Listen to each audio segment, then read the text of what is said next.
Hello. How can I help? Easy, fellas. Everybody's gonna get fixed up. Now verify your memberships, and we're off to the races. Yes. I love ComingSoon.net. Awesome. I'm glad. And I loved the movie. Great. I'm a big, dystopian, post-apocalyptic world of assassins thing. I was so on board as soon as I saw the trailer. Well, this is a movie for you. Yes.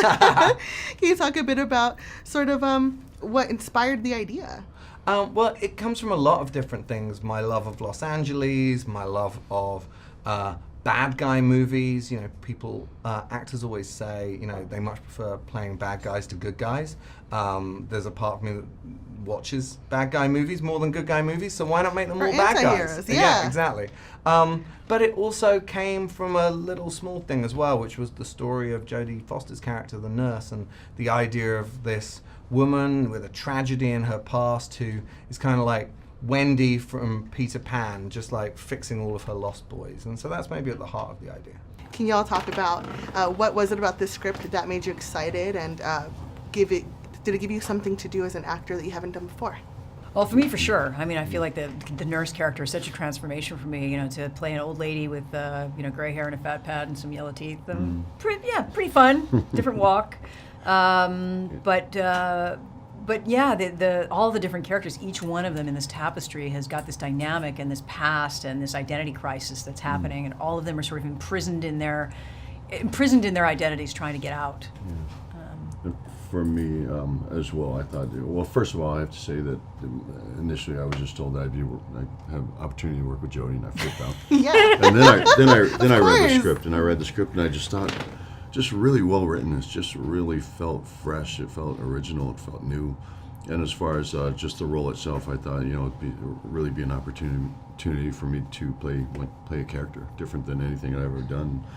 And he was actually, although he was a big guy, he just had a lot of depth to him, a lot of heart to him, and I wanted that opportunity. Yeah, no, definitely the world building in here, and as well as seeing this character, sort of her role in it, was very interesting and intricate. Can you talk a bit more about some of the choices you had for her as the central character that brings everyone together? Well, one of the themes of the film is the idea of people who are trapped in their past. Jodie's character is trapped in a kind of tragedy of her past. Sterling K. Brown's character, Waikiki, is trapped in the relationship with his kind of screw-up brother, played by Tyree Henry. And so I wanted, and the Artemis itself is a place they're all physically trapped in for the course of the movie. And so I felt like that was the way that would bring all of these people's stories together, as if that kind of caged feeling was there throughout.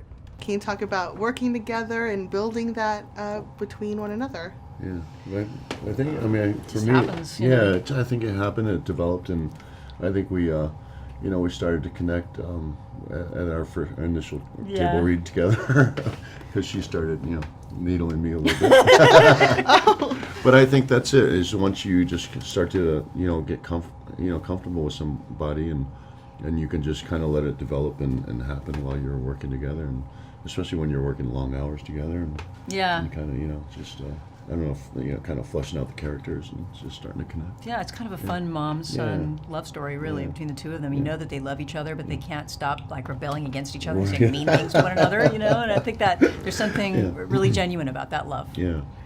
As a writer, what was it like doing the transition from writer to director as well?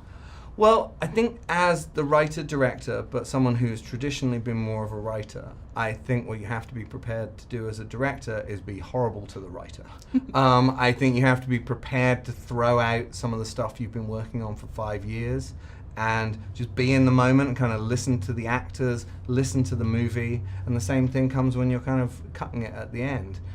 You have to be brutal and just work out what's best for the film. There's a phrase that Waikiki, Sterling K. Brown's character, uses in the movie, which is work with what you've got, not what you hoped for, and I think that's also good for movie making. Yes. And lastly, there's so much really fun tech in the film. If you could have a piece of it, what would you want that sort of in the movie that you got to play around with? For me, I would love to have any type of machinery that could possibly just heal people. Yeah. Just fix injuries or wounds or whatever, like that. Yeah, I think I would say the same thing. I mean, the all the technology, by the way, is what is about to happen. So none of it is far-fetched. It's Right. all being developed by the military as we speak, whether it's the little nanites that you can control that allow you to heal, or 3D printing a liver, for example, and having robotic arms and place that in your body. I mean, all of these things are possible and are about to come. Definitely. And you enlisted so many great actors for these roles, like Jeff Goldblum, Jodie Foster, Sterling, and Sofia. Can you talk about how maybe your characters might have changed from the page to shooting? Well, I think it's a kind of two-way street. The reason I was able to, put together such an amazing cast is that they responded to the characters in the first place, and also often I would approach an actor who isn't normally known for the kind of role they're playing. Jeff Goldblum doesn't usually play the bad guy anymore. And so I think that's one end, but then I also really believe in rehearsing and sitting down with my actors and then slightly changing the character to who they are as people so that their voices don't all just sound like me. Showtime.